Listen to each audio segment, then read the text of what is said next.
जय हिंद। आज की करंट अफेयर 22 मई के है। एक एक करके डिस्कस करेंगे। आज हर एक टॉपिक को डिस्कशन पे है। लास्ट में 4 वन लाइनर है, ज्यादा वन लाइनर नहीं है। हो सकता है ये 4 वन लाइनर आज हम करेंगे, टाइम ही नहीं।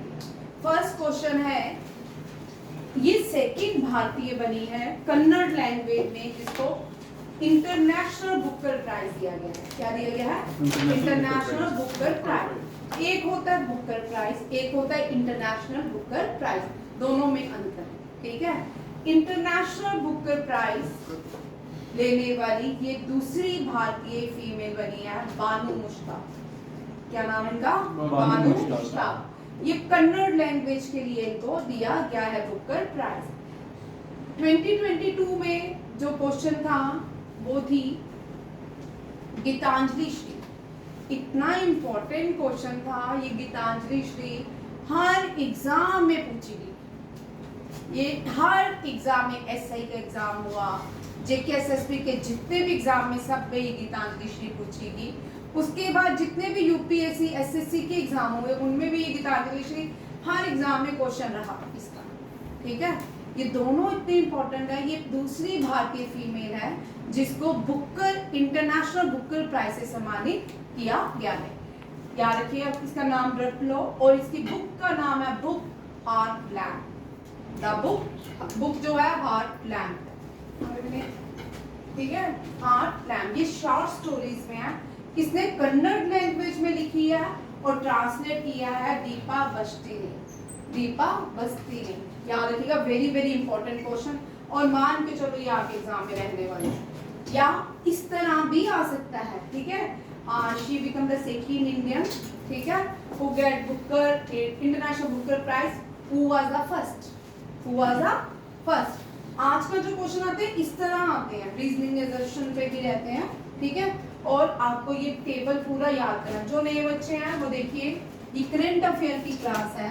करंट अफेयर्स का मतलब जो करंटली चल रहा है। ठीक है, और इसमें आपको जो नए लोग आए हैं उनको मैं बता दूं, अब आपके 4 साल पुराने भी करंट अफेयर पूछ सकते हैं एग्जाम्स में, क्योंकि कोविड हो गया खत्म।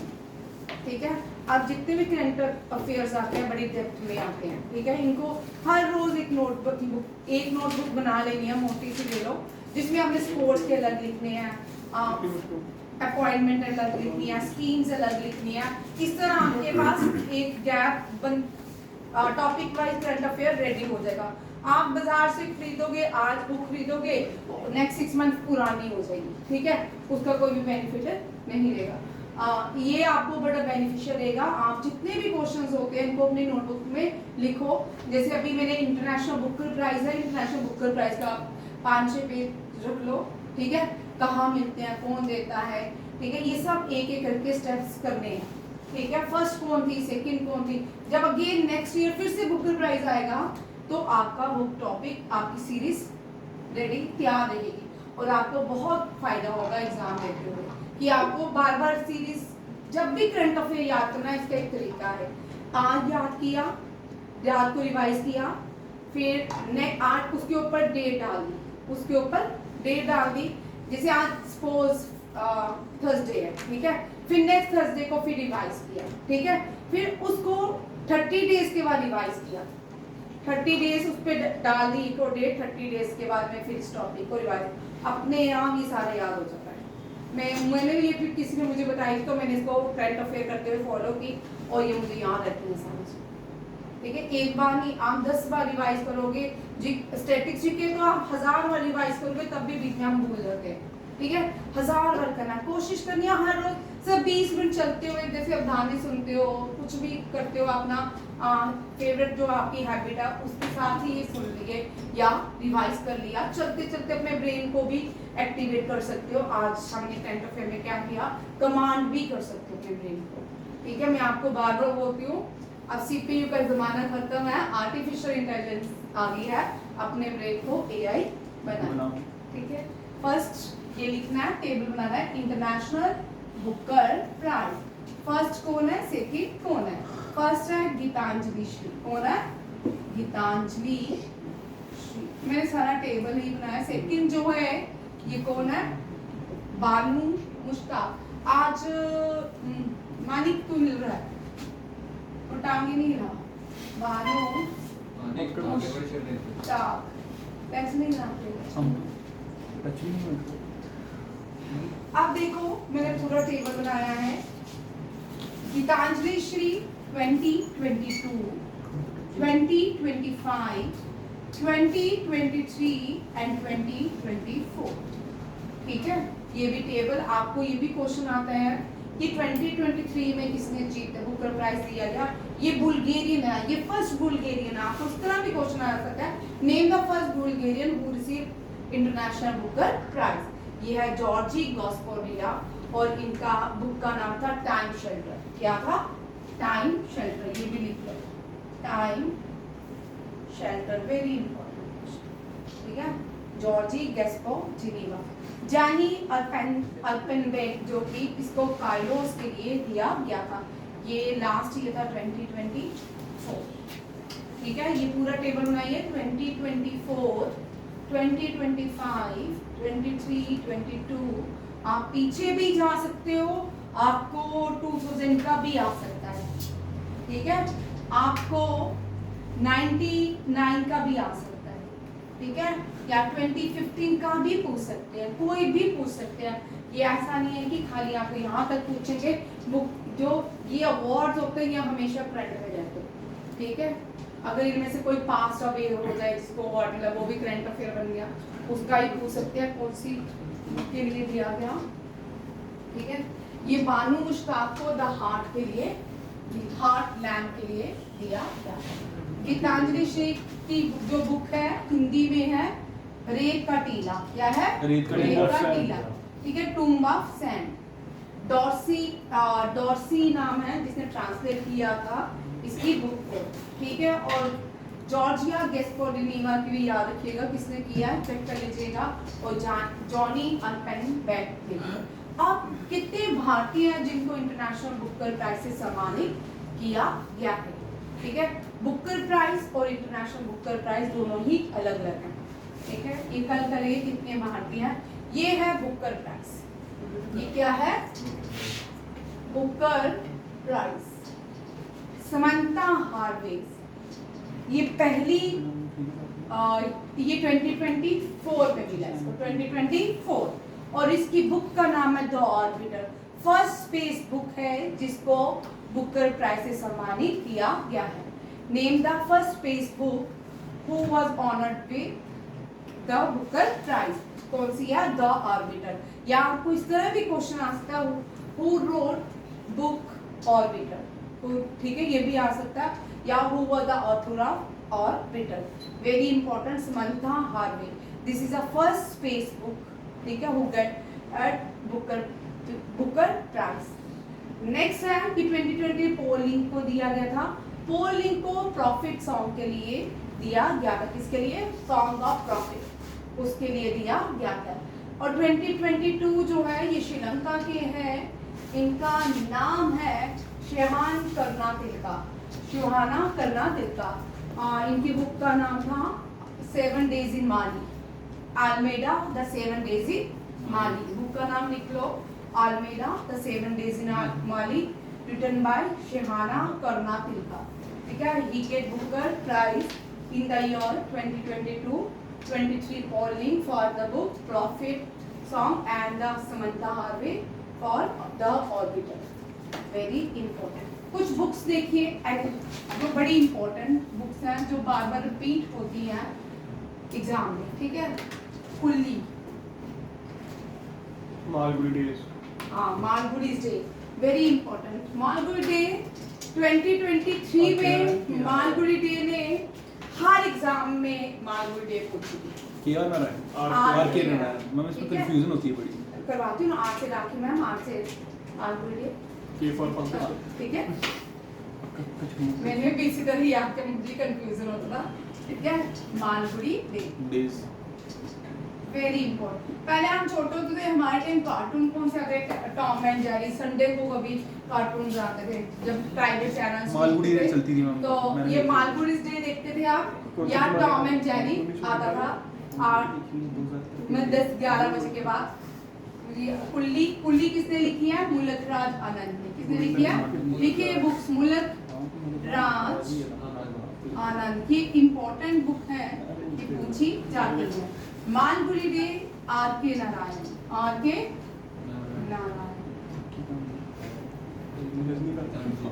ठीक है। गीत गोविंदा, गीत गोविंदा राणा संगा वाज द फर्स्ट, ठीक है, जिसे ट्रांसलेट किया था गीत गोविंदा को। गीत गोविंदा किसने लिखी है? जयदीप, ठीक है, गीत गोविंदा।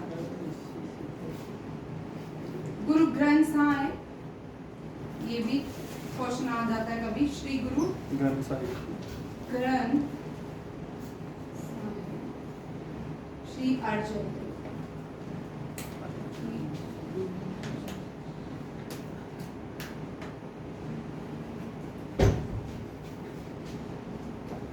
बाना भट्टा ने हर्षा चित्रा। पतंजलि किसने लिखी है? बाना भट्टा, ठीक है भाई। मैं सोचा पितांजलि बोला, गीतांजलि है भाई। वेरी इंपॉर्टेंट गीतांजलि, सच किसी एक एग्जाम में पूछी गई थी। आर.एन. टैगोर, आर.एन. रविंद्रनाथ टैगोर। यो गीतांजलि श्री बुक की वो वाली है? नहीं, गीतांजलि रविंद्रनाथ टैगोर ने लिखी है। ये गीतांजलि श्री फीमेल है, उसका नाम है, उसने बुक लिखी है टूम ऑफ टूम ऑफ सैंड। सैंड, ठीक है।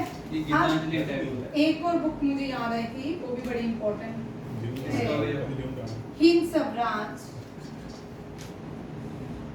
लिखते जाओ भाई ये बुक्स। रुक ना यार, इंपॉर्टेंट वन लिखते। विद्या शास्त्र भी कभी कभी पूछ लेते हैं, बट कल मैंने करवाया था the source of classical dances. Hind Swaraj. चल बोलता जा, चल सलमानी बोल।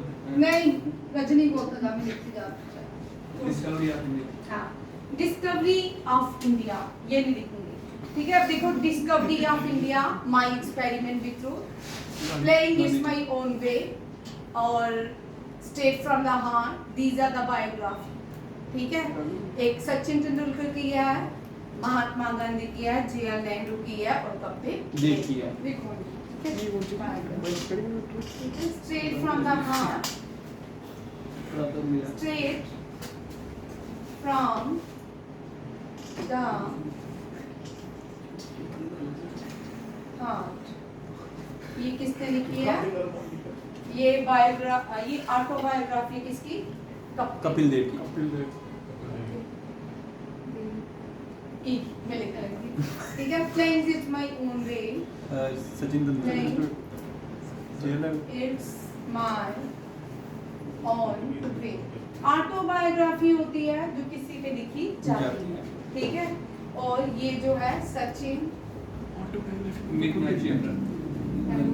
वो ऑटोबायोग्राफी नहीं, हमारी उस पे भी वो आ रही है उस पे, ठीक है। रुकता नहीं, ठीक है, बोल तो जा, कोई बात नहीं। Straight my playing it's my own way, my experiment with truth, Gandhi ji. Ma'am autobiography खुद नहीं लिखते क्या? एन ऑटोबायोग्राफी विद बायोग्राफी खुद लिखते हैं। तभी ये सब ये biography Gandhi ji, my experiment with MK. Auto मतलब दूसरा लिखिए आपके पास, माय एक्सपेरिमेंट विद। एक और था जो मैंने अभी आपको, discover mind, discovery, discover Bharat की एक खोज, जे.आर. नेहरू। किसने लिखा? जे.आर. नेहरू। पृथ्वीराज चौहान के ऊपर जो है, क्या कुछ बोल, मैं भी सुनूं तुम्हारी बातें, ठीक है। पृथ्वीराज चौहान के ऊपर जो बुक है वो चांद बरदोई ने लिखी। किसने लिखी है? और उसका नाम है पृथ्वी रसो, ठीक है। पृथ्वी रसो, ये देखो इसका नाम, इसको याद करना बड़ी अच्छी आसान है। इसका ट्रिक है, पृथ्वी कहाँ पे है? नीचे धरती पे। तो चांद ने उसकी बुक लिखी है, Chand. He was the poet Prithviraj Chauhan. ठीक है। चौहाना जो थे अग्निकुला से आगे आए, ठीक है। एक थे, दो चीजें आजकल बड़ी चल रही है, एक तो जयचंद, एक जो है मीर कासिम, मीर जफर, ठीक है। जयचंद आजकल वो जो लोग हैं जो यूट्यूबर है, जो जासूस स्पाई बने हुए हैं, ज्योति मल्होत्रा। ठीक है। ज्योति है, ज्योति मल्होत्रा, ठीक है। उसके लिए लोग बोलते हैं मीर जफर, ठीक है। ठीक है। प्लासी की वॉर में बोलते हैं कि अगर बेटला प्लासी जो थी सिराजुद्दौला को हराने वाला मीर जफर, ठीक है। मीर जफर जो था वो पपेट का काम करता, बाद में उसको एज अ पपेट यूज किया गया by the east India company. अगर मीर जफर उस टाइम बेटला प्लासी में साथ में था, आज ईस्ट इंडिया कंपनी बोलते हैं बंगाल में रूल नहीं करती। इसी तरह हम बोलते कि पृथ्वीराज चौहान और मोहम्मद गोरी थे ना, ठीक है। गोरी के मोहम्मद गोरी को पृथ्वीराज चौहान ने 17 बार हराया, 18 बार नहीं हरा पाया क्योंकि जयचंद शामिल था। जयचंद ने मोहम्मद गोरी का साथ दिया और इस तरह जो थे अरब जो है वो भारत में आए, मंगोल आए, तुर्क आए, उसके बाद सबसे पहले अरब आए थे, ठीक है। तुर्क आए, फिर मंगोल जो थे ना, मंगोलिया लोग वो नहीं थे, मंगोल जो थे ना वो ऊपर की तरफ बिल्कुल ऊपर रहते हैं जहाँ बर्फ ही बर्फ होती है।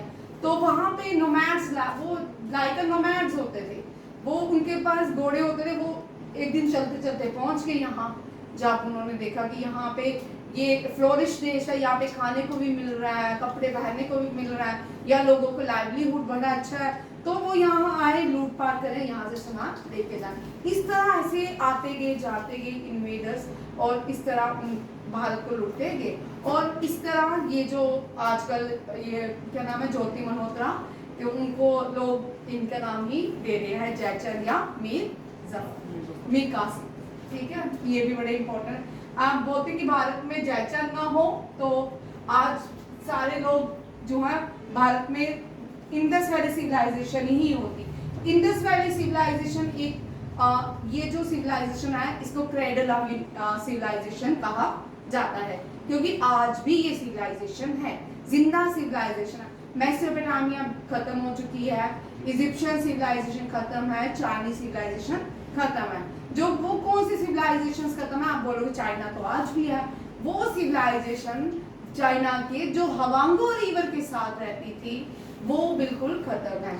वो सिविलाइजेशन जो इजिप्शियन टिग्रिस और यूफ्रेट नदी के पास रहती थी ईरान में, वो खत्म है। वो सिविलाइजेशन जो नाइल नदी के साथ इजिप्ट में रहती थी वो खत्म है। एक ही जिंदा क्या है सिविलाइजेशन है, वो है इंडस वैली सिविलाइजेशन।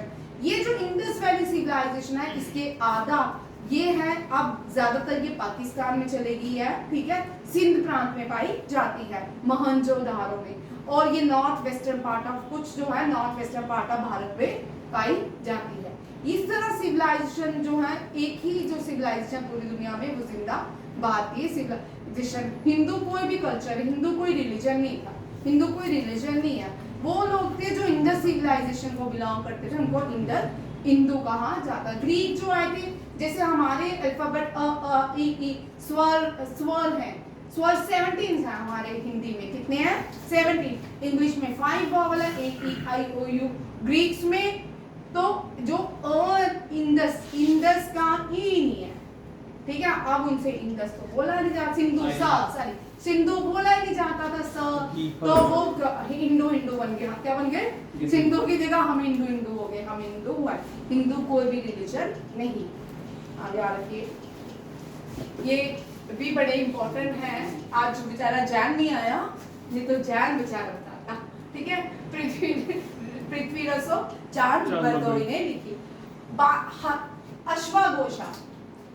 अश्वघोषा ने बुद्धा चित्रा, वेरी इंपॉर्टेंट। जितने भी बुक्स करवा रही हूँ ये सारी बड़ी इंपॉर्टेंट है। बुद्धा चित्रा लिखी थी अश्वघोषा, ठीक है, अश्वघोषा। अब आप लोगों के लिए मैं क्वेश्चन दे रही हूँ, मुझे चाहिए, ठीक है। आप सीरियस हो जाओ, बहुत मजाक हो गया। अश्वघोषा was a poet to write a which ruler, ठीक है। और बुद्धा चित्रा लिखी थी अश्वघोषा ने। हरिसेन ने सृष्टि लिखी थी किसकी? समुद्रगुप्ता की। किसकी? हरिसेन सृष्टि। परसिष्टि किसकी लिखी है? 33 परसिष्टि लिखी गई है। परसिष्टि मींस प्रेज। प्रेज किसकी? समुद्रगुप्त की। Harisena. Harisena was the court poet of Samudragupta, ठीक है। इसी तरह बहुत सारी है, अभी तो इसमें करने। हाँ, अनंतमठ अब यहाँ नहीं ना, वहाँ आनी थी ना अनंतमठ, ठीक है। बुक्स, हाँ बुक्स जो है ना, बुक्स का भी एक पैटर्न है करने का, ठीक है। आप एंशियंट बुक्स हैं, ठीक है, और जो हमारा ब्रिटिशर एरा में बुक्स हर एक बुक्स का पैटर्न है लिखने का, ठीक है।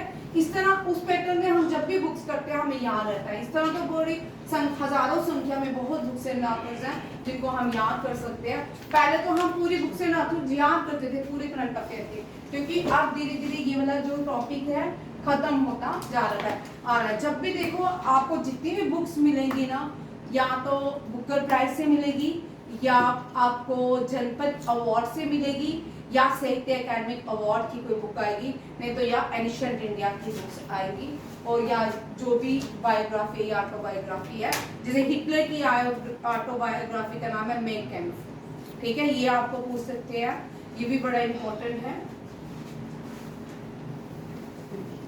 नेक्स्ट क्वेश्चन पे जाते हैं, नहीं तो इधर ही बैठ जाएंगे। ये ऐसा टॉपिक है ना, आप सोच के नहीं आते कि आपने क्या पढ़ाना है, कि ये क्वेश्चंस पर्टिकुलर यही क्वेश्चंस करवाने, इससे आगे नहीं जाना, ऐसा नहीं होता। एक के बाद तो एक ही टॉपिक में ही क्लास खत्म हो जाती है। नेक्स्ट क्वेश्चन देखिए, ये बड़ा इंपॉर्टेंट है। 2022 में भारत में अफ्रीका से 11 चीता लाए, ठीक है। भारत जो है चीता, भारत में चीता नहीं पाए जाते, चीता अफ्रीका और ईरान में पाए जाते हैं, ठीक है। भारत ने अब क्या किया, इन चीता को पहले देखिए कहाँ पे रखा गया। वो कौन सा जो चीता हमने नाइजीरिया से लाए थे, वो कहाँ पे रखे? पूनो नेशनल पार्क। कहाँ पे? पूनो नेशनल पार्क।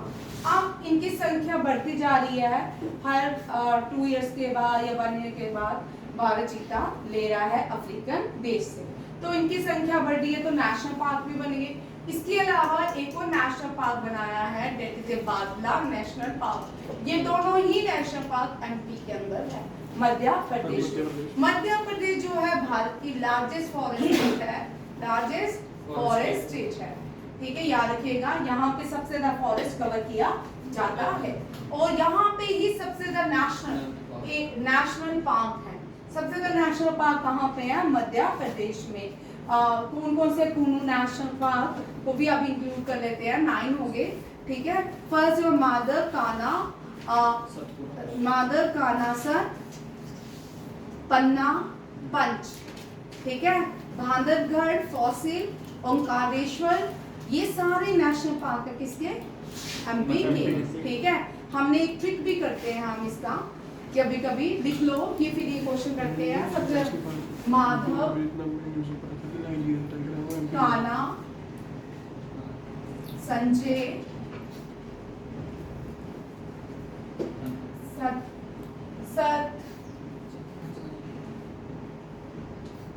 पन्ना, Satpura national park, Sanjay national park भी है ना भाई, ठीक है। पंच, बांधवगढ़,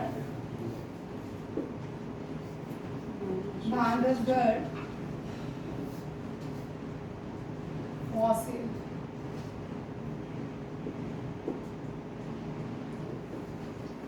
पन्ना की। अब ये पहले 1 2 3 4 हम पहले ये 8 नेशनल पार्क होते थे, अब संख्या बढ़ गई है भारत में, 105 नेशनल पार्क से ज्यादा हो गई है, ठीक है। ये ट्रिक आपको याद कर लो, नेशनल पार्क को पहले हम ट्रिक से लर्न करते थे, अब बड़े कम क्वेश्चंस आते हैं इसलिए हमने थोड़ा इसको अवॉइड करना शुरू किया, बट जो कॉमन नेशनल पार्क है वो उनसे क्वेश्चन रहता है, क्योंकि जो करंट में आते हैं, करंट अफेयर्स में जो भी नेशनल पार्क एंडेंजर हो या किसी नेशनल पार्क में कोई घटना घटी हो वो वाले जरूर याद रखते हैं, ठीक है। ये भी याद रखना है, एसएससी में आता है, ठीक है। कौन कौन से माधव, कान्हा, ये सारे नाम है, माधव भी नाम है, कान्हा भी नाम है, पन्ना भी नाम है, संजय सर, 5 1 2 3 4 5, ये 5 दोस्त बांधवगढ़ के नेशनल पार्क में फासिल ढूंढने गए, बांधवगढ़ के नेशनल पार्क में फासिल ढूंढने गए। वन विहार भी है, वन विहार भी है, अब वन विहार फॉसिल ढूंढने वन विहार में गए, ठीक है। ये भी आप कर सकते हो, ठीक है। माधव, कान्हा, पन्ना, संजय नहीं है, वन विहार है, चलो भाई संजय भी है, ये सारे नेशनल पार्क है। सबसे ज्यादा नेशनल पार्क मध्य प्रदेश में। अब बोलते हैं यहाँ पे क्वेश्चन क्या है, भारत ने 8 चीता विशाल कहाँ से लाए? Nigeria, south Africa. भाई from which African country Bharat 8 चीता ला रहा है? बोत्सवाना। कहाँ से ला रहा है? बोत्सवाना। साउथ अफ्रीका में है बोत्सवाना, वहां से ये क्या ला रहा है? पहले भी तो लाए थे। हाँ, नाइजीरिया से लाए थे, ठीक है। अब बोत्सवाना से 8 चीता आ रहे हैं, 4 अभी इस महीने में डिलीवर हो जाएंगे, 4 बाद में होंगे, ठीक है। यहाँ पे लिखा है 4 bye May. 8 cheetah to be brought to India from Botswana in 2 phases, rupees 112 crore spent on project, क्या हुआ? प्राइस देख रहा था, ठीक है, मध्य प्रदेश के लिए। और चीता टू बी, ये जो 4 चीता लाए जाएंगे ये राजस्थान में भी रखे जाएंगे और गुजरात के गांधीनगर में भी रखे जाएंगे, ठीक है। और ये अभी एमपी के चीफ मिनिस्टर ने 4 चीता को रिलीज किया, 2 चीता कूनो नेशनल पार्क से Gandhi Sagar wild life sanctuary में भेजे गए हैं, ठीक है। यहाँ पे इनका जो एनवायरनमेंट है, पर से 1 2 3 मर भी चुके हैं, ठीक है। एनवायरनमेंट फेवरेबल बनाना पड़ता है उनके लिए, अफ्रीका और ईरान की तरह, अफ्रीका की तरह इनको वहाँ पे एनवायरनमेंट बनाना पड़ता है। जो मध्य प्रदेश है, ट्रॉपिक ऑफ कैंसर वहाँ से गुजरता है, ठीक है। मीन्स इंडिया जो है कहाँ पे लाई करता है? ट्रॉपिक ऑफ कैंसर में लाई करता है। ट्रॉपिक ऑफ कैंसर भारत की 8 स्टेट से गुजरता है, गुजरात, राजस्थान, मध्य प्रदेश, छत्तीसगढ़, उड़ीसा, अफ्रीकन झारखंड, अफ्रीका गर्म, वेस्ट बंगाल, हाँ। अफ्रीका जो है अभी आती हूँ, वेस्ट बंगाल, क्या अब वो लास्ट में त्रिपुरा और मिजोरम, ठीक है।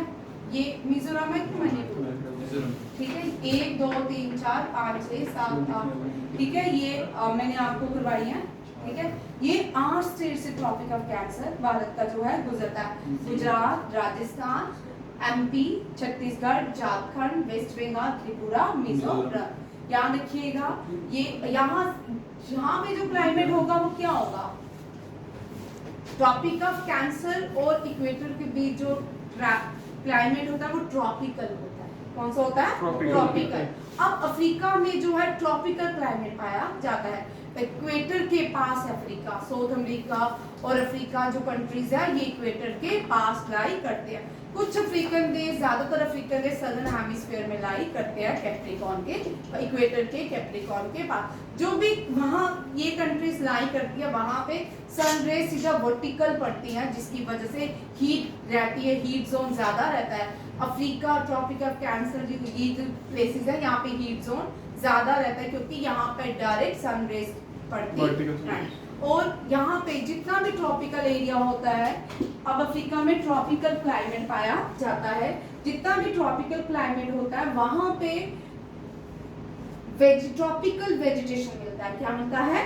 Tropical vegetation. जो ट्रॉपिकल वेजिटेशन है वहां पे क्या होता है कि हर रोज रेनफॉल होता है, ह्यूमिडिटी ज्यादा होती है, ट्रीज टॉल होते हैं, रेनफॉल 200 सेंटीमीटर होती है, ट्रीज भी 200 सेंटीमीटर ऊपर होते हैं, और वहां पे कनोपी बनती है, और उन जंगलों में sun rays does not penetrate. ये भी याद रखना। ये सारे क्वेश्चंस इसी की तरह, जब भी आप कोई क्वेश्चन करो अफ्रीका, पहले अपने दिमाग में मैप को इक्वेटर के पास ले जाओ, इक्वेटर भी कहाँ लाई करता है आपको ऑटोमेटिकली पता चल जाएगा कि यहाँ पे अगर ट्रॉपिक्स में लाई कर रहा है इसका मतलब यहाँ पे हीट जोन में लाई करता है। अगर आर्टिक सर्कल में करता है तो टेम्परेट जोन में करता है। अगर फ्रीज जोन में करता है दैट इज ए कौन सा है कोल्डेस्ट जोन या फ्रीज जोन है तो फ्रीज जोन वो पोल अगर पोल्स में लाई करता है तो फ्रीज जोन में लाई कर रहा है। ठीक है, ये सारे इंपॉर्टेंट क्वेश्चन है, जब भी हम करेंगे इस तरह ही करेंगे क्वेश्चन। ये करंट अफेयर है, इसके साथ बहुत सारे क्वेश्चन चलते हैं। ठीक है, आज परेशान नहीं होना है। ठीक है, ये धीरे धीरे आता है। आज आप सुनो आराम से क्योंकि ये धीरे धीरे आएगा। न्यूज देखते हो? नहीं, न्यूज जो बच्चा देखते हैं ना उसको समझ आ जाते हैं। ठीक है, न्यूज देखो, न्यूज़पेपर पढ़ो, नॉवेल्स पढ़ो, डेली पढ़ो, हर चीज। एनडीए और जिनका बैंकिंग रहता है ना वो सब बच्चे एक नॉवेल्स 3 डेज स्टार्ट करो। अभी पहला नॉवल अगर नहीं पढ़ते नॉवेल्स पढ़ना शुरू करो। जितने नॉवेल्स पढ़ोगे उतनी इंग्लिश की होल्डिंग की कैपेसिटी बढ़ेगी, मैथ्स के पेपर उतनी जल्दी सॉल्व होंगे। ये नए चैप्टर है, आप जो भी कॉम्पिटिटिव एग्जाम दोगे ना ये सारे क्या है आने ही आने हैं। थोड़ा सा पेशेंस रखना पड़ेगा क्लास के साथ। ठीक है, कभी कभी सीधे लड्डू क्वेश्चन होते हैं, मजेदार होते हैं, कभी कभी दूसरे क्वेश्चन भी होते हैं जो पीछे बेस भी होता है वो भी पढ़ना पड़ता है। ठीक है, यहाँ पे आपको क्वेश्चन पूछ देगा जो एक नू चीतास है ये कहाँ से लाए? बोत्सवाना से। इसको इसको a cheetah will brought to India from Botswana in South African two phases में लाया जाएगा। ये जो है इनकी कॉस्ट कितनी थी 112 करोड़ रुपीस में है। ठीक है, और ये कहाँ पे रखे जाएंगे? Gandhi Sagar sanctuary adjacent to Rajasthan. Rajasthan में भरतपुर नेशनल पार्क है, क्लोडियो नेशनल पार्क है, रणथंभौर नेशनल पार्क है। पहले क्या होता था एनडीए के एग्जाम में बड़ा इंटरेस्टिंग है 16-17 में ना एक बार मतलब राजस्थान पूछते थे। ठीक है, स्टेट आपके एग्जाम में राजस्थान से क्वेश्चन रहते हैं। एक साल पूछते थे नेशनल पार्क ऑफ राजस्थान कौन सा? रणथंभौर। एक बार पूछते थे न्यूक्लियर पावर प्लांट कौन सा है? राजस्थान का रावतबट्टा। ये 16-17 में लगातार इस तरह का पैटर्न देखने को मिला। मध्य प्रदेश के चीफ मिनिस्टर है मोहन यादव। याद रखिएगा, मध्य प्रदेश भारत के सेंटर में लाई करता है और मध्य प्रदेश से भी ट्रॉपिक ऑफ कैंसर जो है गुजरता है। अब मध्य प्रदेश में देखिए क्या है, मध्य प्रदेश की कैपिटल जो है भोपाल। इसको सिटी ऑफ लेक कहा जाता है। क्या कहा जाता है? City of lake. ये जो सिटी ऑफ लेक है फर्स्ट किसने बनाई थी? लेक सिटी किसने बनाई थी? राजा भोज ने। जो फर्स्ट लेक बनाई थी ये राजा भोज ने बनाई थी और इसको अपर लेक भी कहते हैं। अपर लेक। इंडिया में बहुत सारी लेक सिटी हैं। जम्मू एंड कश्मीर में कश्मीर है। ठीक है, राजस्थान में जयपुर है। वो सारी इसके कंपैरिजन से कम है। यहाँ बहुत सारी लेक है। ये फर्स्ट आर्टिफिशियल लेक थी या मैन मेड लेक थी। इट वाज बिल्ट बाय राजा भोज। राजा भोज की कहावत भी है का राजा भोज का कंकु तेली। ये आपने सुनी होगी, ये वही राजा भोज। ठीक है, और ये भोपाल जो है यहाँ पे यूनेस्को वर्ल्ड हेरिटेज साइट है। यूनेस्को वर्ल्ड हेरिटेज साइट कौन सी है? खजुराहो। यहाँ पे बुद्धा लॉर्ड बुद्धा की एनलाइटमेंट हुई। ठीक है, बोध गया में। कहाँ पे? बोध गया कहाँ पे है? नहीं, यहाँ पे सॉरी वो बिहार में है। यहाँ बुद्धा की एनलाइटमेंट नहीं हुई। यहाँ पे सबसे बड़ा सारनाथ टेम्पल है। कहाँ पे? सारनाथ कहाँ पे है? यहाँ पे सांची स्तूपा है। सारनाथ भाई सॉरी सांची स्तूपा है। क्या है? सांची स्तूपा। ये सबसे बड़ा सांची स्तूपा है। ये डेडिकेट होता है लॉर्ड बुद्धा को और ये अशोका ने बनाया था। यहाँ की फर्स्ट वैदिक क्लॉक, फर्स्ट इंडिया की वैदिक क्लॉक जो है वो एमपी के उज्जैन में लाई करती है। कहाँ पे लाई करती है? उज्जैन में। First solar city of India, first solar जो सिटी है भारत की वो भी एमपी में है, दैट इज सांची। ठीक है, और सबसे ज्यादा फॉरेस्ट कवर करता है कौन? एमपी, भारत का एमपी। ठीक है, और बी जो ये एमपी जो है बॉर्डर शेयर करता है उत्तर प्रदेश के साथ भी, ठीक है। झांसी की रानी जो थी, ये झांसी की रानी थी, ठीक है। झांसी जो है एमपी और उत्तर प्रदेश के बॉर्डर पे लाई करता है। बोलते हैं कि महारानी ग्वालियर में जाके मरी थी, सिंधियास ने इसका साथ भी दिया था, ठीक है। ग्वालियर फोर्ट कहाँ पे है? एमपी में। कहाँ पे है? ग्वालियर फोर्ट भी एमपी में है, ठीक है। ये भी याद रखिएगा। एमपी में इंदौर जो है हर साल क्या की क्लीनेस्ट सिटी ऑफ इंडिया है। क्या है? Cleanest city of India. ये भी याद, ये भी करंट अफेयर का। बैंकिंग फ्री स्टेट भी है क्या कुछ मैम, बीच शीट से रिलेटेड भी है। क्या है? इस स्टेट में मैं पढ़ रहा था कि वो जो है भिखारी वो नहीं है, खत्म नो हो गया। Beggars, No beggars. बैगरलेस सिटी, ठीक है। ये एमपी है। अब यहाँ पे एक इम्पोर्टेंट रिवर, बाई रिवर देखो, यहाँ की जो रिवर्स हैं, लाइफ लाइन ऑफ जो सबसे बड़ा नदियों का आंदोलन होगा ना, वो इसी नर्मदा बचाओ आंदोलन, यहाँ पे नर्मदा बहती है। नर्मदा जो है ओरिजिनेट होती है, दो नदियां आती हैं यहाँ पे। नर्मदा ओरिजिनेट होती है विंध्यास के पहाड़ों से। कहाँ से? विंध्यास के पहाड़ों से। और तापी जो है सतपुरा के पहाड़ों से ओरिजिनेट होती है। ये दोनों ही क्या है? एमपी में पाई जाती है। नर्मदा जो है अरेबियन सी में जाती है, तापी भी अरेबियन सी में जाती है। जब प्लेट टेक्टोनिक हुआ, अर्थ की एवोल्यूशन हुआ, तब ये दोनों नदियां उल्टा बह रही, नर्मदा उल्टा बहने लगी। मैं फर्स्ट बैगर फ्री स्टेट कर दिया declare. First beggar free state जो है भारत की, वो कौन सी है? इनको कहाँ? Indore. First beggar city of India is Indore. Beggar free city भाई, बैगर सिटी, ठीक है। बैगर फ्री सिटी, ये सारा आपको एक एक करके करना है। ये लिखने हैं भाई, वो वहाँ पे नहीं आया वीडियो में, सारा है। चलिए नहीं आप थे उसके आगे। मैं नहीं क्या आया।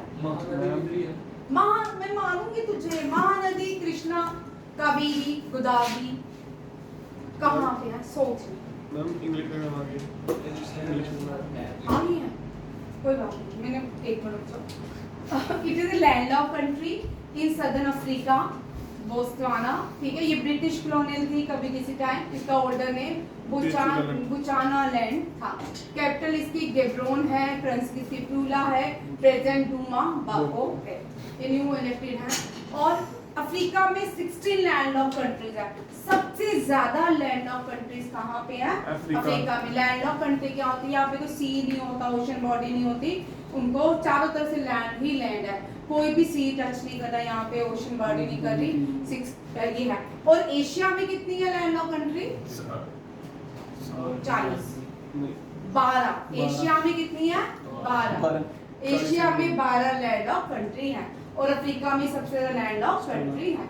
ये सारी मैंने लिखी है, ये लर्न कर लेना, ठीक है। Botswana, Burkina Faso, Burundi, central African republic, चार is the smallest land of country of Africa.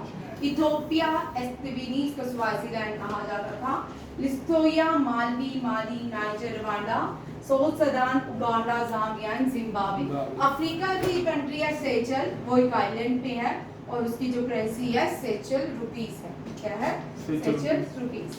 अभी रिसेंटली तेलंगाना ने एक स्कीम लॉन्च किया और स्कीम का नाम है इंदिरा सौरागिरी जला विकासन स्कीम, ठीक है। किसने लॉन्च किया? तेलंगाना ने। तेलंगाना के चीफ मिनिस्टर ए रेवंता रेड्डी। आज मैं सिर्फ वन लाइनर पढ़ा रही हूँ, कल एक एक करके डिस्कस हो, ठीक है। ए रेवंता रेड्डी जो है, इन्होंने अभी एक स्टेट को सर्कुलर भी दिया कि सेंटर के अगेंस्ट काम करें, ठीक है। सेंटर के अगेंस्ट ये काम करेंगे। ये भी अलग से चल रहे हैं, बड़ी सारी चीजें अलग से चल रही है भारत में, ठीक है। अभी हम ये कल डिस्कस करेंगे। मैम आ गई है, नेक्स्ट देखिए क्वेश्चन, ये वन लाइनर देख लो। हाइड्रोजन समिट होती है, 67 सेक्शन था इसका, sorry, hydrogen summit and exhibition Rotterdam Netherlands में हुई। लास्ट ईयर भी हाइड्रोजन समिट जो है रोटरडैम नीदरलैंड में। नीदरलैंड का पुराना नाम हॉलैंड था, ठीक है। कल इसको डिस्कस करेंगे। नेक्स्ट है first state in India to achieve universal functional literacy stage, ये मिजोरम है भारत की। ये पहली स्टेट बन चुकी है नॉर्थ ईस्ट की और इंडिया की भी, north east as well as India की भी कौन सी है जिसने लिटरेसी स्टेट क्या कर लिया, कंप्लीट कर फंक्शन कर लिया, कंप्लीट करे मिजोरम।